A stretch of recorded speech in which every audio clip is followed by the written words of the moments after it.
సార్వత్రిక ఎన్నికలు జరిగిన తర్వాత చంద్రబాబు నాయుడు వ్యాఖ్యలు చంద్రబాబు నాయుడు యొక్క మానసిక స్థితి ఏ విధంగా ఉంది అనేటువంటి దాన్ని తెలియజేస్తున్నాను. ఈరోజు ఈ రాష్ట్రంలో ఎప్పుడూ లేనటువంటి విధంగా 80% పోలింగ్ జరిగింది.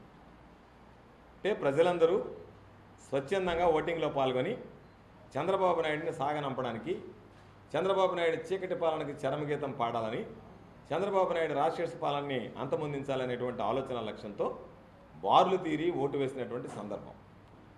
కాబట్టి 80% పోలింగ్ జరిగింది, ప్రభుత్వం మీద తీవ్రమైనటువంటి వ్యతిరేకత ఉంది అనేటువంటిది చంద్రబాబు నాయుడు గమనించిన తర్వాత ఇప్పటి నుంచే డ్రామాలు మొదలుపెట్టడం జరిగింది.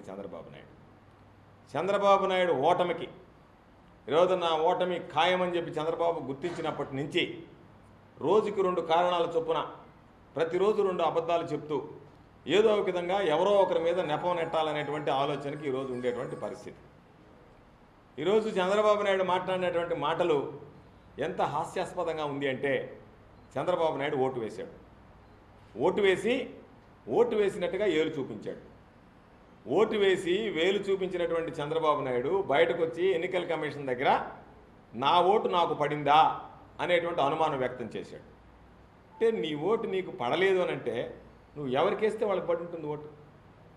ఈరోజు నువ్వు నా ఓటు నాకు పడిందా అంటే దానికి అంటే నువ్వు ఏదో ఒక విధంగా నీ ఓటమికి ఎన్నికల కమిషన్ని బాధ్యత చేయాలి, ఎన్నికల కమిషన్ మీద ఆ నింద వేయాలి అనేటువంటి ఆలోచన తప్ప. ఈరోజు చంద్రబాబు నాయుడు వాళ్ళకి ఏ విధంగా ఉందంటే, ఆడలేక మధ్యలో ఓడన్నట్టుగా నీ ఓటమి నువ్వు అంగీకరించలేక, నీ ఓటమి నువ్వు జీర్ణించుకోలేక అధిక శాతంలో ఓటర్లు పాల్గొని తీర్పునిచ్చారు కాబట్టి నీ ఓటమి ఖాయమైపోయింది. కాబట్టి దాని నుంచి బయటపడడానికి రోజుకొక డ్రామా ముందస్తుగా మీరు మొదలుపెట్టినటువంటి పరిస్థితి. ఈరోజు ఓటమి అనేటువంటిది చంద్రబాబు నాయుడు చెప్తున్నాడు, 40 సంవత్సరాల అనుభవం, సుదీర్ఘమైనటువంటి అనుభవం, 40 సంవత్సరాల ఇండస్ట్రీ నాది పొలిటికల్గానని. అటువంటి వ్యక్తి ఈరోజు 2014లో ఎన్నికలు జరిగాయి. 2014 ఎన్నికల్లో ఇదే ఈవీఎంలతో ఓటింగ్ జరిగింది. ఆ రోజు చంద్రబాబు నాయుడు ఇదే ఎలక్ట్రానిక్ ఓటింగ్ మిషన్స్ని ఉపయోగించుకొని గెలిచారు. దాని మీదనే ప్రజలందరూ ఓటేసారు, ఆంధ్ర రాష్ట్ర ప్రజలు. ఆ రోజు ఓటేసినప్పుడు ఖచ్చితంగా కనపడింది చంద్రబాబు నాయుడికి, ఏమి ఇబ్బందులు కనపడలే. ఈరోజు నీ ఓటమి ఖరారయ్యేటప్పటికీ ఈరోజు దాని గురించి మాట్లాడేటువంటి దౌర్భాగ్యమైనటువంటి పరిస్థితి. అంటే ఏంటి, నీ ఓటమికి ఎవరో ఒకరి మీద నెపం పెట్టాలి కాబట్టి ఈవీఎంల మీద నెపం పెట్టి నువ్వు ఎవరికి ఫిర్యాదు చేస్తున్నావు? ఎన్నికల కమిషన్ మీద, ఎన్నికల కమిషన్కి ఫిర్యాదు చేస్తున్నాడు. అంటే చంద్రబాబు నాయుడికి మతి భ్రమించిందా లేదా? చంద్రబాబు నాయుడు మానసిక స్థితి ఏ విధంగా ఉంది? ఈరోజు 2014 ఎన్నికల్లో జగన్మోహన్ రెడ్డి గారు ఓటమిని ఎంత హుందాగా అంగీకరించాడు. మేమేమో ఆ రోజు ఈవీఎంలు మోసం చేసే, మరొకటి మోసం చేసే అని మాట్లాడలేదే. ఈరోజు రాజశేఖర రెడ్డి గారు ముఖ్యమంత్రిగా ఉన్నప్పుడు 2009లో ఎన్నికల కమిషన్ కొన్ని నిర్ణయాలు తీసుకునింది. ఆ రోజు డీజీపీని బదిలీ చేసింది, మహంత్ గారిని డీజీపీకి నియమించింది. ఆ రోజు ఎవరూ తప్పుపట్టలేదే.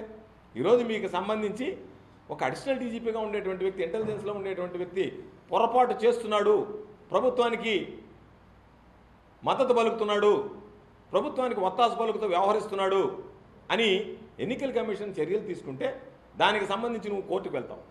ఎన్నికల కమిషన్ నియమావళికి విరుద్ధంగా నువ్వు వాళ్ళకి సంబంధించి ఆ నియామకాన్ని మరలా ఎన్నికల కమిషన్కి అర్హత లేదు అని చెప్పిన అంటే ఎన్నికలు మొత్తం కూడా నీ గుప్పెట్లో పెట్టుకోవాలి. నువ్వు చెప్పినట్టుగా ఎవరన్నా చేస్తే మాత్రం అది ఒప్పు, నువ్వు చెప్పినట్టుగా చేయకపోతే అది తప్పు. అంటే అధికారులను గుప్పెట్లో పెట్టుకున్నటువంటి చంద్రబాబు ఎన్నికల కమిషన్ కూడా గుప్పెట్లో పెట్టుకోవాలనేటువంటి ఆలోచన చేస్తున్నాడు తప్ప ఈరోజు స్వేచ్ఛగా, స్వతంత్రంగా ఎన్నికలు సజావుగా సాగాలి, సజావుగా నిర్వహించాలనేటువంటి ఆలోచన లేదు.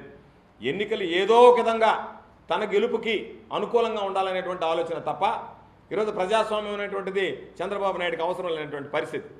ఈరోజు అందుకే చెప్తున్నాం, పోలింగ్ సరళిని చూసావు, భయపడ్డావు, ఓటు వేసావు, ఓటు వేసిన తర్వాత వేలు చూపించావు, అప్పుడు నీకు అనిపించలే. ఏదైనా ఒకవేళ పొరపాటు జరిగి ఉంటే, ఈప్యాడ్లో నీకు కనిపించకుండా ఉంటే నువ్వు పిలిపించి వీవీప్యాట్కి సంబంధించి అక్కడ ఉన్నటువంటి అధికారిని పిలిపించి ఎందుకు చూపించలేకపోయావు? బయటకు వచ్చి ఎందుకు మాట్లాడాల్సి వచ్చింది? అరే, రాజ్యాంగబద్ధంగా వ్యవహరించేటువంటి వాడు, రాజ్యాంగ పదవులు నిర్వహించేటువంటి వ్యక్తి నిద్రలేచి అబద్ధాలు చెప్తే ప్రజలు అసలు ఎంత అసహ్యించుకుంటున్నారు, ఈసడించుకుంటున్నారు చంద్రబాబు నాయుడు అనేటువంటిది. ఈరోజు అందుకే చెప్పాం, ఈరోజు పోలింగ్ సరళం చూసావు, పోలింగ్ శాతం చూసావు, 80% పోలింగ్ వచ్చింది. 80% పోలింగ్ రావడంతో నువ్వు భయపడ్డావు, నీ గుండెలో రైళ్లు పరిగెత్తాయి, ఓటమి ఖాయం అనుకున్నావు. ఈరోజు దానికి పోయి ఎన్నికల కమిషన్కి వెళ్ళి ఎన్నికల కమిషన్ మీదనే ఫిర్యాదు చేస్తాం. ఒక ముఖ్యమంత్రిగా ఉండేటువంటి వ్యక్తి ఎన్నికల కమిషన్ ముందు సీఈఓ ఛాంబర్ ముందు పోయి ధర్నా చేస్తాడు అంటే దిగజారుడు రాజకీయాలు, దిగజారుడు తనాలు తప్ప ఎక్కడైనా చంద్రబాబు నాయుడికి చిత్తశుద్ధి అనేటువంటిది ఉందా అనేటువంటిది ప్రధానంగా. అంటే జనాలలోకి ఒక మెసేజ్ ఏం పంపిస్తున్నావు నువ్వు? ఎన్నికల కమిషన్ మీద నింద వేస్తున్నావు. అంటే ఈ దేశంలో ఒక అత్యున్నతమైనటువంటి ఎన్నికలు నిర్వహించేటువంటి సంస్థ మీద దాడి చేసేటువంటి పరిస్థితి. మేమెవరం కూడా ఎన్నికల కమిషన్కి అనుకూలమో వ్యతిరేకమని కాదు, జరిగినటువంటి పరిణామ క్రమంలో మేమందరం ఓట్లు వేసాం. మా అందరికి ఓట్లు మేము ఎవరికి ఓటు వేసామో వాళ్ళకి కనపడింది. ఎక్కడైనా సమస్య ఉంటే వెళ్ళి చెప్పాం. ఈవీఎంలు మొరాయించినటువంటి సందర్భంగానే మరొకటి కానీ జరిగితే ఎక్కడ ఏమి తేడా రాలేదు. పోయినసారి ఏదో చెప్పారు, ఒకరికి వస్తే ఒకరికి ఓటు పడుతుంది అన్నాడు. ఈసారి మా ఓటు ఎవరికి పడింది అనేటువంటిది ప్రత్యక్షంగా చూసుకోగలిగాం. నీ ఓటు నువ్వు చూసుకున్నావు, బయటకు వచ్చావు, వేలు చూపించావు. వేలు చూపించిన తర్వాత లోపలికి వెళ్ళి డ్రామాలు మొదలుపెట్టావు. డ్రామాలు మొదలుపెట్టడానికి కారణం ఏంటంటే ఏదో ఒక విధంగా ఈరోజు మాట్లాడాలనేటువంటి ఆలోచన చేస్తున్నావు. మరొక ఆలోచన చేసేటువంటి పరిస్థితులు లేవు. ఎందువల్ల జరిగింది? ఎందువల్ల ఈ పొరపాటు జరుగుతుంది? చంద్రబాబు నాయుడు ఓటమి ఖాయమైంది కాబట్టి ఈరోజు చంద్రబాబు నాయుడు నా పరిపాలన తీరు చూసి, నా విధానం చూసి నన్ను ఓడిస్తున్నారు జనం అనేటువంటిది రాకుండా ఉండడానికి, ఆ భావం కలగకుండా చూడడానికి నువ్వు ఈరోజు ఎన్నికల కమిషన్ మీద ఆ నెపం నెట్టేటువంటి పరిస్థితి. లేదు, మేము అడుగుతున్నాం, ప్రజలందరూ నిన్ను సాగనంపడానికి సిద్ధంగా ఉన్నావు. ఎవరు ఏమీ లెక్క చేసే పరిస్థితులు లేరు. చంద్రబాబు నాయుడుని ఎప్పుడెప్పుడు సాగనంపదామా అనేటువంటి ఆలోచనతోనే ప్రజలు ఈసారి స్థిరపడి ఓటేశారు. ఎక్కడికి వెళ్ళినా సరే జగన్మోహన్ రెడ్డి గారి ప్రభంజనం, రాజశేఖర రెడ్డి గారి బిడ్డ జగన్మోహన్ రెడ్డి గారికి ఒక అవకాశం ఇవ్వాలన్నటువంటి ఆలోచన ఈరోజు ప్రజల్లో కనపడింది. నువ్వు పాపం వెరిఫై చేసుకున్నావు, నీకు సంకేతాలు అందే, పోలింగ్ శాతం చూసావు, ఓటర్లు బారులు తీశారు, భయపడ్డావు. భయపడి ఆ తర్వాత నువ్వే చెప్పావు నా పథకాలకు సంబంధించి ఓట్లు వచ్చాయని ప్రచారం చేసుకున్నావు. నీ పథకాలకు సంబంధించి ఓట్లు వేశారని ప్రచారం చేసుకునేటువంటి నువ్వు ఈరోజు దాన్ని చూసి భయపడి నీకున్నటువంటి నీ అనుకూలమైనటువంటి మీడియా, నీకున్నటువంటి నువ్వు నిర్వహించినటువంటి సర్వేలు ఈరోజు ఖచ్చితంగా జగన్మోహన్ రెడ్డి గారు వస్తారనేటువంటి నిర్ణయం వచ్చిన తర్వాత, అటువంటి ఆలోచన జనాల్లో ఉంది అనేటువంటిది వెలువడిన తర్వాత ఈరోజు పాపం విధి లేక గత్యంతరం లేక ఓటమిని హుందాగా అంగీకరించాల్సినటువంటి నువ్వు ఈరోజు ఎన్నికల కమిషన్ మీద నెపం నెట్టేటువంటి పరిస్థితి. ఈరోజు ప్రజలందరూ గమనించాల్సింది చంద్రబాబు నాయుడు మానసిక స్థితి ఏ విధంగా ఉంది అనేటువంటి దానికి ఇది ఉదాహరణ. ఈరోజు సినిమాల్లో బ్రహ్మానందం ఉన్నాడు మొన్నటిదాకా. పాపం ఆయనకు ఆరోగ్యం బాగలేకపోతే ఆ సినీ యాక్టర్ బ్రహ్మానందం పాత్ర నిన్నటిదాకా పాపం లోకేష్ బాబు పోషించాడు. బ్రహ్మానందం పాత్ర నిన్నటిదాకా లోకేష్ బాబు నిర్వహించాడు. బ్రహ్మాండంగా ఉండింది. పాపం కమెడియన్గా ఏదైనా చూడాలంటే బ్రహ్మాండమైన కమెడియన్ షోలు చూశారు. వాట్సాప్లో కానీ ఫేస్బుక్లో కానీ ఎక్కడ పెట్టినా సరే బ్రహ్మాండం కన్నా బ్రహ్మాండమైనటువంటి కామెడీ పండించాడు లోకేష్ బాబు. పాపం ఆయన గమ్ముకుండేవాడిని తీసిపోయి మంగళగిరిలో పోటీ చేయించాడు. మంగళగిరిలో పోటీ పడంగానే పాపం ఆయన మంగళగిరిలో ఎప్పుడైతే పాపం ఆయన సాగనంపడానికి మంగళగిరి ఓటర్లు ఒక స్పష్టమైనటువంటి తీర్పు ఇచ్చేశారో ఆ పిల్లవాడు ఫ్రస్ట్రేషన్లోకి వెళ్ళిపోయి ఎక్కడో దాక్కున్నాడు.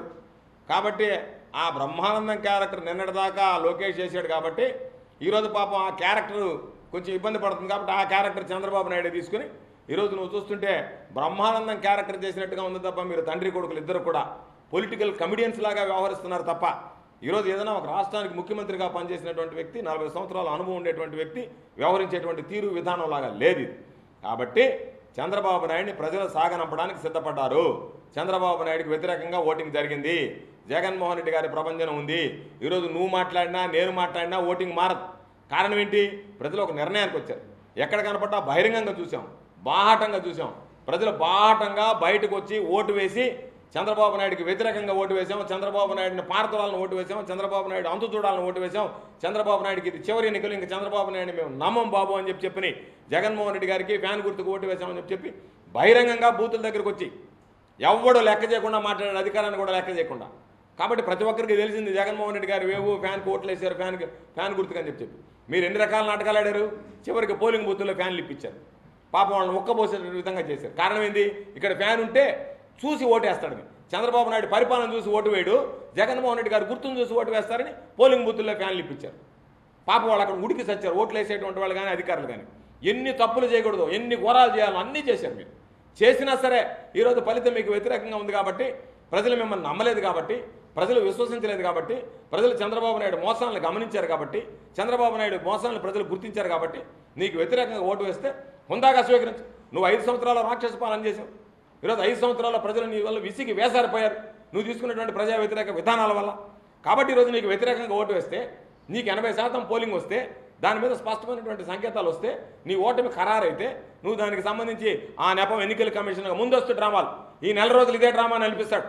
రోజుకు 2 కారణాలు 2 అబద్ధాలు చెప్తా ఏదో ఒక విధంగా నాకేం పాత్ర లేదు, నేను బ్రహ్మాండమైనటువంటి పరిపాలన చేశాను, ఎలక్ట్రానిక్ ఓటింగ్ మిషన్ వల్ల ఓడిపోయాననేటువంటి ఒక కథను అల్లడానికి సృష్టించడానికి ఈరోజు చంద్రబాబు నాయుడు సిద్ధపడుతున్నాడు తప్ప ఓటింగ్కి వెళ్ళినటువంటి మీడియా కానీ, ప్రత్యక్షంగా అక్కడ పాల్గొన్నటువంటి వాళ్ళు కానీ, ఓటింగ్ దగ్గర బయటకు వచ్చినటువంటి వ్యక్తులు కానీ ఎవరు కూడా, ప్రతి ఒక్కరు కూడా చెప్పింది ఏంటంటే ఎన్నికలు సజావుగా జరిగాయి, ప్రతి ఒక్కరు ఫ్యాన్కి ఓటు వేశారు, జగన్మోహన్ రెడ్డి గారి నాయకత్వాన్ని కోరుకున్నారు, ఈసారి జగన్మోహన్ రెడ్డి గారికి అవకాశం ఇవ్వాలన్నారు, కాబట్టి జగన్మోహన్ రెడ్డి గారికి అవకాశం ఇచ్చారు, అంతే తప్ప చంద్రబాబు నాయుడు అనుకున్నట్టుగా ఈ ఈవీఎంలో మరొకటి కాదు.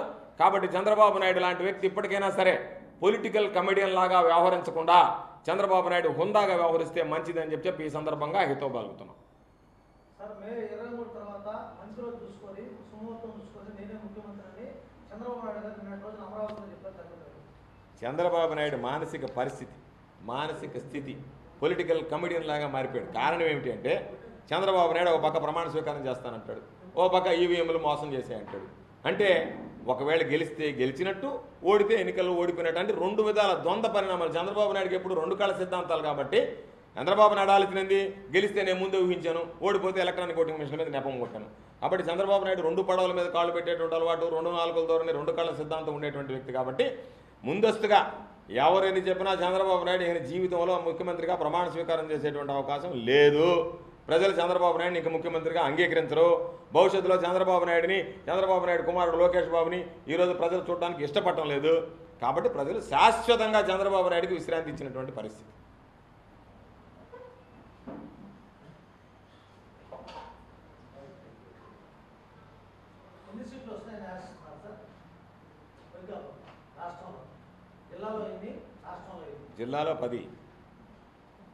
జిల్లాలో 10 సీట్లు గెలుస్తాం. ఏం అనుమానం లేకుండా మంచి మెజారిటీతో గెలుస్తాం. రాష్ట్రంలో 150 పైన గెలుస్తాం. సైకిల్కి ఓటు వేయాలని వెళ్ళినటువంటి వాళ్ళు కూడా అక్కడికి వెళ్ళి ఫ్యాన్ కొట్టేసిన సందర్భాలు ఉన్నాయి.